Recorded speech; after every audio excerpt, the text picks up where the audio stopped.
Good morning again. Welcome to Famous. I thank you all for tuning in. As always, we'd like to begin our show by acknowledging God because we know with Him all things are possible, but without Him nothing is possible. And we want you all to know that we appreciate you watching, but in addition to watching, we ask that you share. Just quickly hit the share button so that this can show up on your page, because just like you may get some vital information and something that may bless your soul, so might someone else. So we ask that during this broadcast, so right now, you hit the share button so that this comes up on your page, and we ask that you like it. And at some point, visit our Facebook page, which is also entitled Famous, and like that, and also our YouTube page, and subscribe to that as well. Have a seat and welcome. Want to make sure that your mic is comfortably placed so that we can hear you. So bring it right. Is that good for how you want to speak? Yeah, it's fine. You got it? Mm-hmm. Okay, so welcome again to Famous, Dad. Well, thank you for welcoming me, and I'm honored to be here. Oh, well, thank you. That makes me feel great that you said that you're honored. For those of you who are not, who may have missed a previous broadcast, that appeared on Famous in October of last year. And if I encourage you, if you have a moment, to go back and check out that episode that was entitled The History of His Story. And during that time, we talked to Dad about his life as a younger person, his journey in Islam, and the things that made him whom he is today. Today's episode is entitled Man on a Mission, and this time we have the pleasure of speaking to Dad about things related to the racial divide, Black pride, and being on the right side of history. So, Dad, usually when we have guests on Famous, we have a tradition of asking them the very first question, which is, what makes you famous? So I'd like to speak to you, Dad. What makes you famous? Well, thank you for that question. And if I understand famous correctly, the term, I guess the first letter of famous represents faith. Yes, sir. So I'm hearing you asking me, what makes me a man of faith? Hallelujah. And I'll be happy to answer that. And that is, I've always been an individual of faith. I was raised by a Christian mother and a Christian father who were very faithful people. They taught me faith. They introduced me to faith.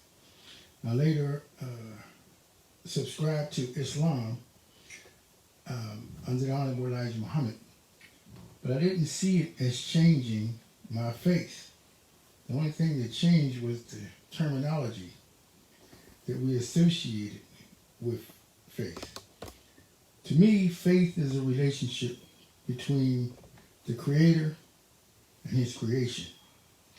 And that is always consistent from birth to death. So that's what makes me faithful.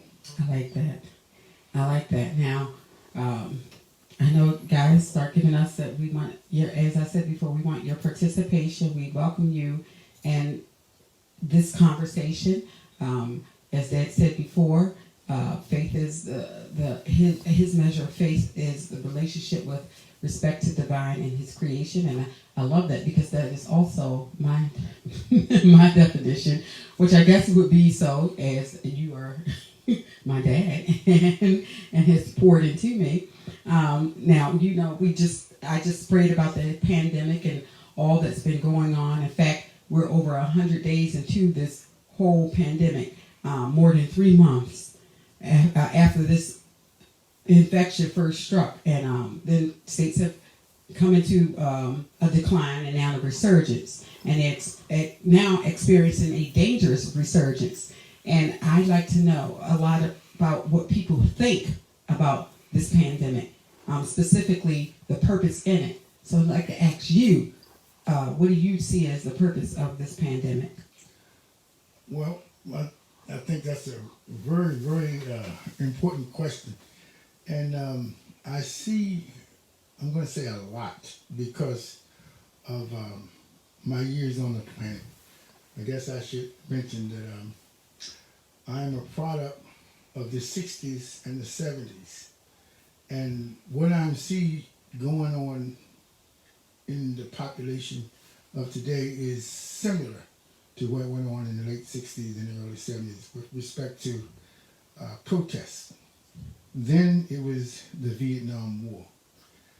And today, what I see is the population in general going against the decision-making authorities and what they represent. That's different from what the general population would like to see. Right. Today is more along the lines of the Black Lives Matter movement. Then it was a social reformation, which was the anti-war movement. And I see the same thing. No doubt. I guess it's important that I highlight back to faith again. And I'm going to draw an analogy because I actually believe that everything that we are a victim of, especially as broad as this pandemic that's worldwide, we know it's from God. He decrees everything. He decreed even slavery. The 400 years that I'm going to say the descendants of Africa were enslaved in America was also ordered by God. But nothing is for no reason or to no avail. There's something good in everything that God does. Right. The question becomes is, what is the good that comes out of slavery? What is the good that came out of this pandemic that's going on in the world today? Right. And I think there are two important questions that we should entertain. I'll try to answer them according to my perspective. Okay. One, with respect to slavery, what I see is the making of a new people. A people who would be separated from their, I'm going to say, identity to things that is of this world. Most people have family pride, social pride, superiority pride, whether it's black superiority, white superiority, or Asian superiority, ethnic superiority. Slaves could not have that. They weren't even allowed to even think that they were human. The only thing they could have that they could hold on to was their relationship with God, and they kept that a secret from their masters. So even though they were being dehumanized on the surface, they were being created creatures of faith in their subconscious. That was their relationship with divine. Right. And I actually see that that was ordered by God for 400 years. As a matter of fact, there's a scripture, Genesis 15:13, where he's talking to Abraham, and he said to Abraham, your seed shall be a stranger in a foreign land that is not their own. They will suffer and be afflicted for 400 years. Right. And I will judge that nation who enslaved them. They will come out of them with great benefit. Amen. Now, to the other half of that question, why is this pandemic going on? Because what I see in it is it's bringing to the conscience of everyone in the world that something exists in the atmosphere that can affect us, and we should take measures to resist it or protect ourselves from it. Otherwise, we'll become a victim of it. Right. But that's a physical thing. That's a scientific thing. I like to bring to your audience that there's two more things going on in the world that's unseen, that can affect us and can hurt us. And that is faith and the influence of Satan. Right. That brings to mind when I say when you say that brings to mind me a scripture brings to my mind a scripture that talks about we wrestle not against flesh, but of spiritual things, and that is that just I don't know why that just popped in my head as you said that. I'm sorry. No, that's fine. We're on the same page. I would just like to say that because we're all conscious of the coronavirus, it's just an indication that we should be also conscious of faith in God, and we should be conscious of the influence of the devil. Amen. Because both of those things affect us in a positive and a negative way. Right. With respect to God, it's positive. With respect to the devil, it's negative. And we can transmit it, and we can become a victim of it, just like this coronavirus. Right. We know that both of them exist, but we're hardly ever mindful of their presence. Right. And that is great, because what that brings to mind is that scripture that I just quoted, as well as another that talks about us being the things that go on in the physical also go on in the spiritual. So basically, if you could take, just as Dad made it analogous, that you can take about how the coronavirus has arrested everyone. It has stopped literally the goings on in the entire world and brought everybody's attention to the power, hallelujah, and the majesty of the Lord. And we should be ever so mindful that just as that has happened, we should do that same thing spiritually. It is a time for us to stop and to consider, and I like to say reflect and renew our minds when it comes to the Lord. And now, earlier you mentioned that you are a product of the 60s and the 70s. And when I think of the 60s and 70s, I think about racism. And I'm sure younger people, that's what they associate the 60s and the 70s with. What do you think, or how would you describe racism? Well, that's a good question as well. And I think I would like to just upgrade our understanding of racism. One of the things that I think we find that in this protest, we see not only black people protesting, but we see white people protesting. We see we see all races protesting against injustice. Yes. And it's promoted as the injustice of the police department against black lives. Right. But I would like to remind the audience that black should not be viewed as just that which is limited to the pigment of our skin. Black is the absorption of light. This is a universal definition of black. And a lot of the Caucasians, the Asians, and the Hispanics, or whoever we see protesting, they are black as well. And you might ask that question, how so? Well, I'm going to ask that question. I know how so, because you and I, hallelujah, have had the opportunity to converse about this 1,000 times. But I'm sure for my audience who is watching, they're probably looking at you and asking exactly how so. So how so, sir, would you say that those who are are non-African descent, such as Caucasian, Asian, Hispanic descent, considered black as well? That's awesome. Yes, I think it's in keeping with the same subject as famous, which is faith. Black means to absorb light. White means to refract or reflect light.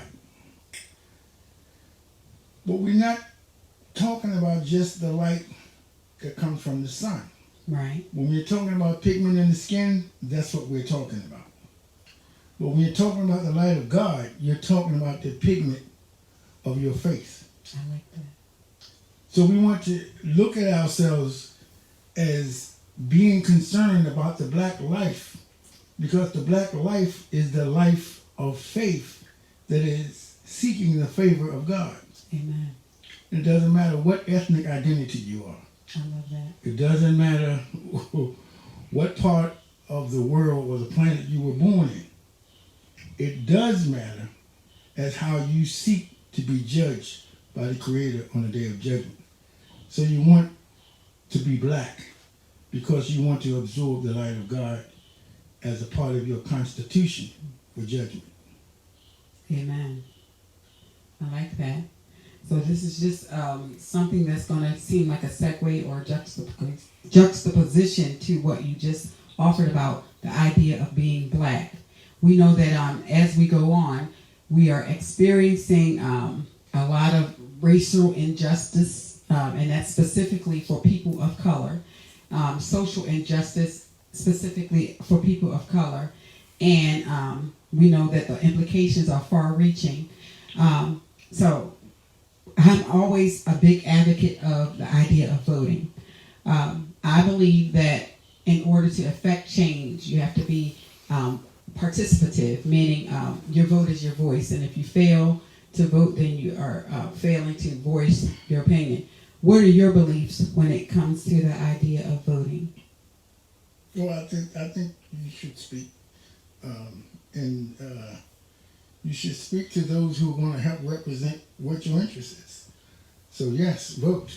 I'm not going to tell you how you should vote, but you should speak. And according to the way it's laid out in the United States, the majority of the Electoral College elects the president. Right. So I do believe that, yes, I am for Joe Biden. Hallelujah. Joe Biden got an endorsement on Famous. Thank you, Lord. And it's because I think he represents something better than what Donald Trump represents. Right. I don't see him as a cure-all. I don't see him as the salvation. I will always hold that our relationship with divine and faith in God is the cure-all. Amen. And salvation. Amen. And now you and I just had a conversation, and then subsequently, Mom and I had a conversation closer to home.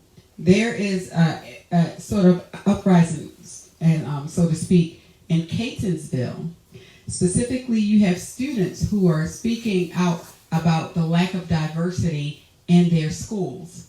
They're talking about there not being enough teachers, African American and people of color, that they can relate to.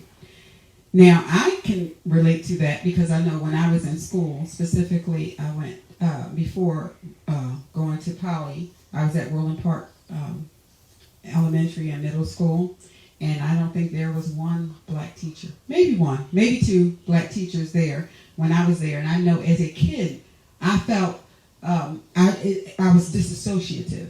In other words, I looked at these people who did not look like me, and I learned the information from them, but yet and still I was disconnected because these people did not look like me. What do you think? Why do you think, first of all, there is a lack of diversity in our government and in our communities? And then how do you think it affects people, specifically people of color or people who are not represented? Well, I think that because I'm a little more mature in the understanding of what is black, I'm going to have to address it according to my understanding. Yes, sir. As I was a youngster back in the 60s, I subscribed to the identity of myself as the pigment that was in my skin. Right. I thought that's what made a difference. But 55 years later, I understand that it's the pigment of my face. Right. And as having someone that has the same pigment of faith to educate me is far more important than someone who has the same pigment of my surface skin color. Right. And so the issue should be not what I look at with the eyes from the light of the sun, but what do I look at with the eyes with the light of faith. I love that. And as a Christian, I'm going to piggyback off of you and say that you said not with the light of the eyes of the sun, but I say that as a Christian, because of our belief in Jesus Christ, who is the Son of God, that is what we believe. I would say definitely we're looking at it through the light of the eyes of the sun. Hallelujah, the S-O-N, sun. So I like that, the idea that you would not necessarily identify or disassociate because you're not looking at a person for what they offer. But if a child, well, I guess then my question would be, in our effort to see equality and to feel equal, especially from the perspective of a child who may not yet understand what you've grown to understand, would you still say that it's not important to have people, a diverse representation? No, I'm not saying of people? that, but I guess what I am saying is I'm indicting the parents because they should be teaching their children better. Right. They should be teaching their children they are not what they see in the mirror, but they are what God is going to judge out of what's taken out of what they see in the mirror. Amen. And I like that because that's what we're getting to. We're getting to this whole idea of it goes back to children, because thankfully God has blessed me to be a product of a blended family. So I have had a strong, wonderful, awesome role model and a mom, and equally as strong, awesome, and wonderful role model and a dad. And that has come to make me the person I am. I am ever so grateful to God when I consider where I am in life and how I was blessed in my upbringing as I guess in contrast, or when I consider others. And then that brings to mind another issue that I think becomes, I guess, important for us to talk about. And that is the problem of absentee fathers. I know that there are many statistics that speak about children who grow up in fatherless homes, saying they're at greater risk for things such as poverty, a disparity in education, drug use, incarceration, and things of that nature. What would you say, or how would you say that the problems of absentee fathers affect children, and how might we affect change, or what might we do to affect change in that area? Well, I guess I should say I don't have the answers to everything. Personally, because I am a man, I am a father. I came out of a household that had a father. So I really cannot relate. Right. I don't know. Right. But I will say that it takes a village to raise a child. It does. So there are others who have some insight into the specifics as well as possible solutions to this. But personally, I have never limited my manhood to my immediate family. I've always acted like I was a part of the village that was trying to help raise the child. Right. And I would, I guess, subscribe that more people who have a positive outlook or influence should use it. I mean, I can only speak as just a man who is a father. Right. I just don't know anything about other than that. No doubt. Like I said, it's as transparent and honest as you could be, and I appreciate that. I really do. Now let's just circle back just one more time. I do appreciate what you said about the idea of blackness and not being so much the melanin or the pigmentation of your skin, but rather the pigmentation of your spirituality, how much light from the Lord or knowledge from the Lord you've absorbed. But yet still we have issues in America right now and abroad, one of which and we have all this new language that's coming up. We have people speaking about atrocities against young black males, and well, not just young black males, but black males and females. They're calling them. Some people are on different sides of the line. Some are calling it justified, lawful, but awful. Others are calling them, as I say and agree, atrocities. And they're really drawing a line about the black versus the white thing, or of course the pigmentation thing. So I just want to get your thoughts on one other idea as far as the color or the race divide is concerned.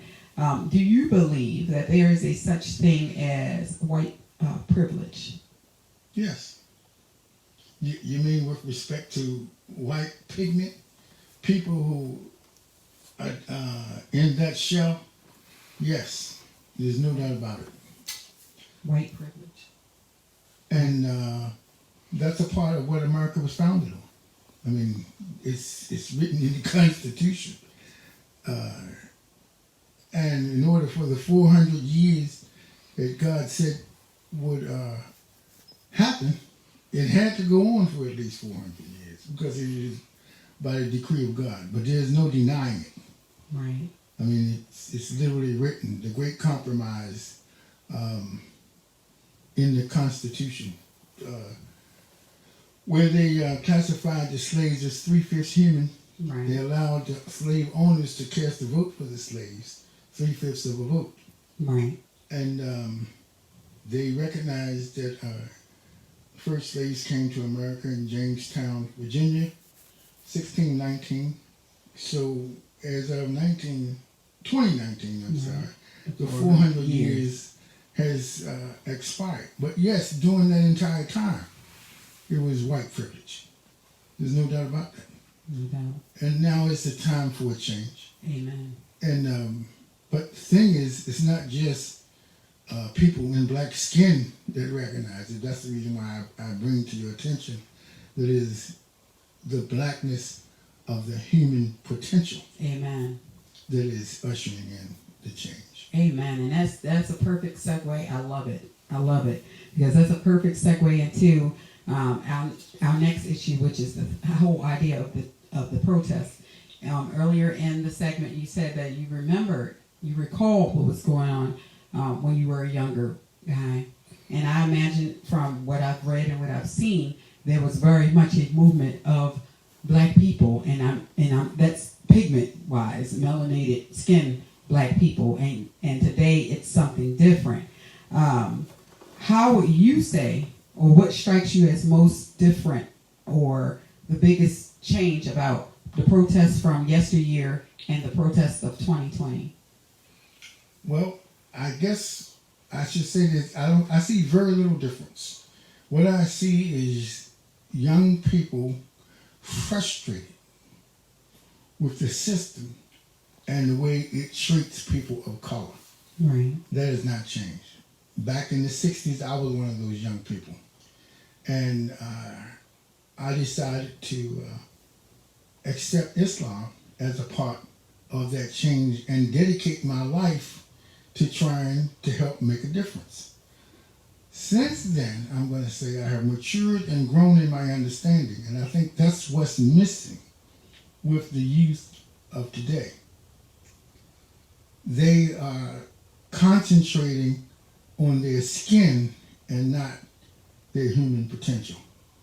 As Martin Luther King put it, that a man should be judged by the content of his character, Right. not by the color of his skin. I love it. I love it. And you just mentioned that there is such a thing as frustration with the establishment, and we know that most recently the frustration has been with the police, and there have been calls to dismantle the police. There have been calls to defund the system. What would you say as far as if someone said to you, well, Saafir, I'm very frustrated and we want to see some action. I believe that we need to defund the police. What would your response be to someone who said that to you? Well, I'm going to go back to your initial question to me about faith. It's probably not good to talk about civil organizations with respect to faith. I think Barack Obama came close to it when he used the term hope. Hope is just another way of expressing faith, except that you don't necessarily ascribe divine to hope Right. all of the time. But a person of faith would. And I'm sure that those who supported Barack Obama with his message of hope was doing so drawing from their faith. And I do believe that what we have done with the police department is given them areas of responsibility that was not their function originally as law enforcers. Right. I mean, they are the ones who answer the call for domestic disputes. Right. They're the ones who answer the call for juvenile delinquents. They're the ones who Mental health issues. yeah. Right. So I just think it needs to be analyzed a little bit more intent and categorized according to what is the function. I'm not going to say defund the police, but I think you need to take some of the funds that go to them and fund what should be Right. addressing those concerns. Right. Maybe you need more of a social police rather than just a law enforcer. You have different types of police, Right. and maybe you just need to have to segregate the department into other things, other areas of concern that is ill in society. Amen.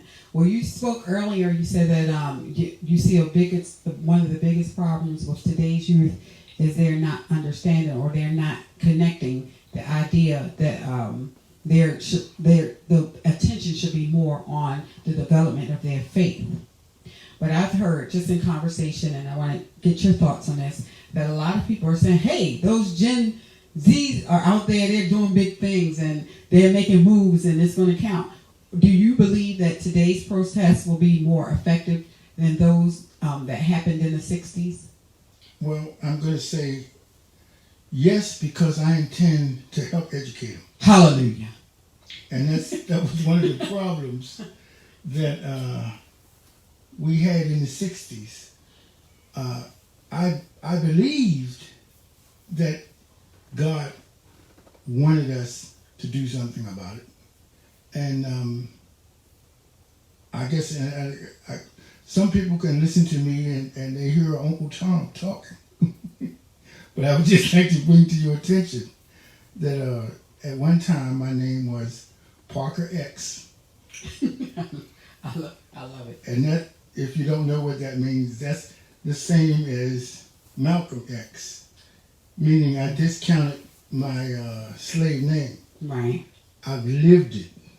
I understand what it is to reject the influence of white superiority on my life. Right. I've lived it.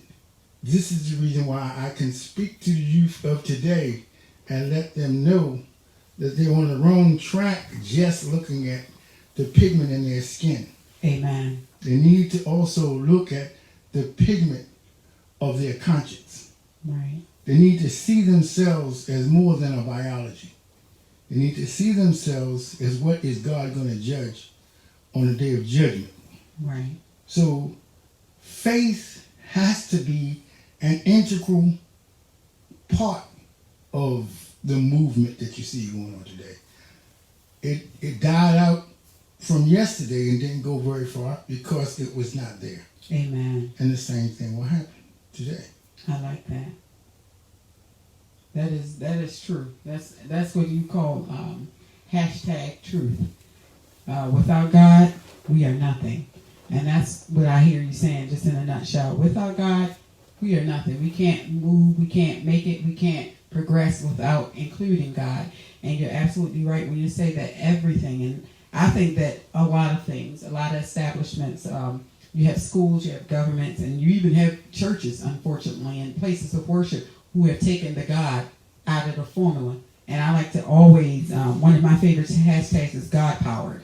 if it's not God powered, then it's not going anywhere. And that's what I hear you saying. And I think that is a great way to think about any movement that you have, because that is not only applicable to what we're going through socially, but I think when you think about it in terms of professionally, maritally, in your marital life, and your family life, and your social life, and your emotional being, all of it requires the government of God in order to be successful. So I really like that, because that's something that I think is not being said to the young people, that if you remove God from it, then you won't get anything out of it. And I think about just a few days ago, I took my niece Hannah to her orientation at Mount St. Mary's. And since this whole uprising has begun, I had what I would call one of my first, since the uprising has begun, racially, a racial encounter, exactly, where I had a white lady who did not appreciate my driving. We had a whole encounter on the road, and subsequently I got around her. I'm not going to go into details because it would be too long. And then she was behind me taking pictures of my license plate, and I said to Hannah, it was kind of jarring in that moment, because we were in a town that was known for being Ku Klux Klan like territory. And I said to Hannah, this is one of those times where things could potentially go awry. So we said a little prayer and we kept going. But it was so surreal, because it was like, before all of these things happened with George Floyd and all of these things, I probably wouldn't have given such an encounter a second thought. But it was like really jarring to me, just because of what's been going on. Have you had an encounter like that, either in your youth or more recently? And if so, how has it or did it affect you? I've had encounters like that all my life. I guess I should go back to, I'm from the in Baltimore, where they had white bathroom, black bathroom, white water fountain, black. Well, they didn't have the black ones. But I remember as a little boy going down to the Washington Monument, and it was for whites only who could drink out of the fountain. Right. But blacks weren't permitted to do so. I remember going to school when I started school, 1955. I went to an all-black school, and I guess desegregation enforcement kicked in. So in 1956, I was going to another school that was mixed. So it was black-white issues all my life. When I was in high school, I guess they had desegregated Baltimore Polytechnic. There was no more than 2 or 3 black people in a class of 30. Right. So, I mean, yeah, it's all my life. I worked in the, I think I've told you this, in the steel mill. Yes, sir. I worked in Bethlehem Steel, and they didn't allow black people in the union except for the 2 lower dimensions. That is the riggers and the laborers. And if you wanted to be in the craft union, you had to take a test, but no black people could pass the test. I took the test, I passed it, and so I integrated, the first one to integrate the skilled unions in Bethlehem Steel. So it was a bunch of World War II veterans who I had to work with. Who didn't appreciate that? No, they didn't whip me around. So it's been like that all my life. I don't give it that kind of a respect in my mind to hold on to what I'm going to call prejudices or rejections. Right. I personally, I'm all right with it, because like I said, I was a black supremacist. Could you explain that, please? Well, I love the story when you speak about being a black supremacist. when I accepted the Honorable Elijah Muhammad, it was during this social movement in 1967 when they were having the anti-war protests, and he introduced us to the concept that the black people were the family of the righteous and the white people were the family of wickedness. He was talking about skin color at that time and pigment. And I accepted it. Since then, I've come to know he was correct in black being righteous and white being wicked, but only in terms of the human potential, not in terms of the pigment in the skin. But because I thought that my black biology was superior, and I remember when I went to high school, the little white boys was trying to copy off of my paper. I thought they were supposed to be the smartest, and they were copying off of me. So I didn't see anything superior in that. Amen. And this is how it revealed itself to me. Right. They couldn't compete with me when it came to sports or any other thing. I mean, I just saw it as normal. I didn't see them as superior. Right. So, I guess as a youngster, I might have thought I was superior. So that's how it came about. When I was around people who thought they were superior, it's like anything else that's competitive. You know, best man win. Amen. Amen. I like that. I like that. I like that you made the and I'm going to reiterate that just so we're clear, that you made the whole statement about when you were younger, you had the idea of associating white, meaning the color of the skin, with wickedness, and black being superior. And you've come to know now that it is associated with the human potential. So again, and I'm just reiterating this for whom, because we may have some people who are signing in who didn't benefit from your explanation in the beginning. Again, we want to say that the understanding is with respect to your human potential and your spirituality, and the idea that the blackness comes from the absorption of light, and that light being the light of God, or the knowledge from God. So I just want to reiterate that, and we're going to go on just because we're nearing the end. So we're going to go a few frames over to this thing that I like to do when I ask people about where you are now as opposed to where you were. Note to self. If you had an opportunity to write a note to young Saafir, let's say 15-year-old Saafir, and in that note, what would be your best advice to him? Well, I would say be more mindful of your relationship with God. Everything that we consider fun in this world or this society, or I'm going to say from our peers, is not necessarily so. I know it's hard to say that to a youngster. Be mindful of your relationship with divine. But I'm going to say it. As a matter of fact, I'm going to say it in another way. And that is, all of us owe a debt to God. Amen. And it don't start when we get old and think we've had enough fun. It starts from birth. Hallelujah. The debt was incurred by Adam and Eve when they ate from the tree. And what they did was created something that needs to be paid back to God. And that was faith and obedience. When they ate from the tree, they diminished their faith and their obedience to God. So when they were placed in the earth, they had to restore it. The earth is not necessarily the third planet from the sun. The earth is the biology that they were put into. And each one of their descendants, each one of their children who are you and me, and yes, whoever is that 15-year-old, he needs to restore the lost qualities of the debt that was incurred by his mother and his father, Adam and Eve. So be about the business of paying your debt. I love that.